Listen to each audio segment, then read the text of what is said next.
লাগছে এসে। আমি এটাই বলছিলাম মঞ্চেও যে আমাদের নিজস্বতা, বাঙালির নিজস্বতা এখানে যে আমাদের রাজারহাট নিউ টাউনের একটি কলকাতা থেকে, কলকাতার অনতি দূরে, কলকাতার প্রান্তে বলা যেতে পারে, সেখানেও যখন একটি উৎসব হচ্ছে, শীতকালীন উৎসব, সেটাও কিন্তু বইকে কেন্দ্র করে হচ্ছে। এটা দেখে ভালো লাগে যে আজও বাঙালির এই বাঙালিত্বগুলি অবশিষ্ট আছে। ভীষণ ভালো লাগবে। এবং এত সুন্দর ব্যবস্থাপনা, সেটার মধ্যে থেকে এত উষ্ণ অভ্যর্থনা, এত সুন্দর মানুষজনের কথাবার্তা, যারা যারা মঞ্চে বক্তৃতা করলেন তাদের কথা শুনেও মনে হলো যে একটা খুব এমন একটা জায়গায় এসেছি যে জায়গাটা মানুষ সত্যি সত্যি সংস্কৃতি মনস্ক। এই বইমেলা কমিটি প্রথম বছর থেকে আমি যুক্ত,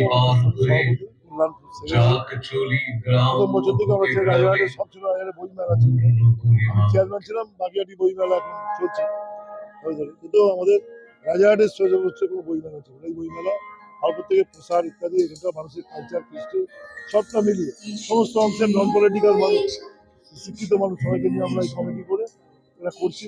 এবছর দেখবেন পরমব্রতর মতো প্রখ্যাত একজন তিনি উদ্বোধন করলেন, শঙ্কর চট্টোপাধ্যায় থেকে আরম্ভ করে সব গুণী মানুষ আমাদের উদ্বোধন করে গেছেন, অনেক করে গেছেন। এবার উদ্বোধনটা একটু আলাদা ধারা প্রক্রিয়ায়, বিশেষ করে বাঙালিরা যখন আক্রান্ত তখন বাংলা ভাষার গুণী মানুষকে দিয়ে আমরা বিষয়টাকে পড়াবো, এটাই ব্যাপার। আজকে মেলা উদ্বোধন হবে, 18 তারিখ অব্দি চলবে। মন্ত্রী সুজিত বসু তিনিও এর মধ্যে মানে আসবেন, যেহেতু থাকবে না হয়তো সমাপ্তি অনুষ্ঠানটা ওনাকে দিয়ে আমরা করাবো। আমরা সকলকেই, এবং আমরা খুবই উৎসাহিত। বইয়ের মতো কোনো ব্যাপার হয় না। একজন বিখ্যাত মানুষ বলেছিলেন যে মানে pen is mightier than sword. আমি বলি book also mightier than sword.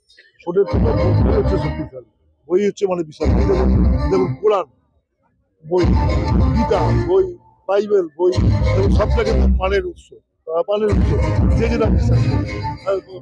দেখুন এই জন্য হচ্ছে বইয়ের কোনো বইকে বলা হয় book is mightier than sword. সোর্ডের থেকেও শক্তিশালী হচ্ছে।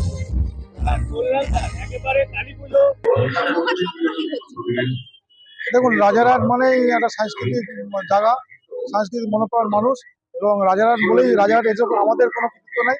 বইপ্রেমী মানুষ, রাজারহাটের মানুষ, তারাই এইটাকে একটা হাই লেভেল উচ্চ মাত্রায় নিয়ে চলে গেছে। এটার জন্য রাজারহাটের মানুষের কাছে আমরা রাজারহাট বইমেলা কমিটির পক্ষ থেকে কৃতজ্ঞ। তারা অসাধারণ একটা অনুভব করেছে এবং সুন্দরভাবে আমাদের বইমেলাটাকে একটা উচ্চ পর্যায়ে পৌঁছে নিয়ে গেছে।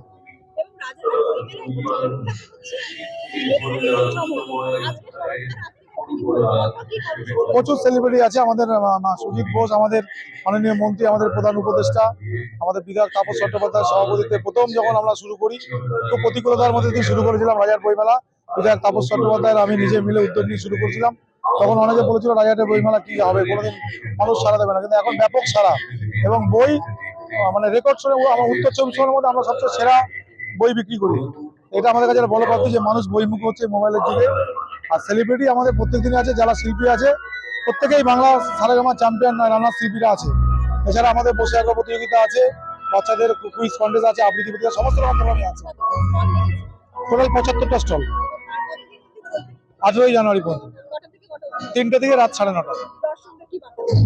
আসুন, প্রোগ্রাম দেখুন, খাওয়া দাওয়া করুন, সব করুন, কিন্তু আমরা যে উদ্দেশ্যে করেছি বইয়ের জন্য, একটা করে বই কিনুন।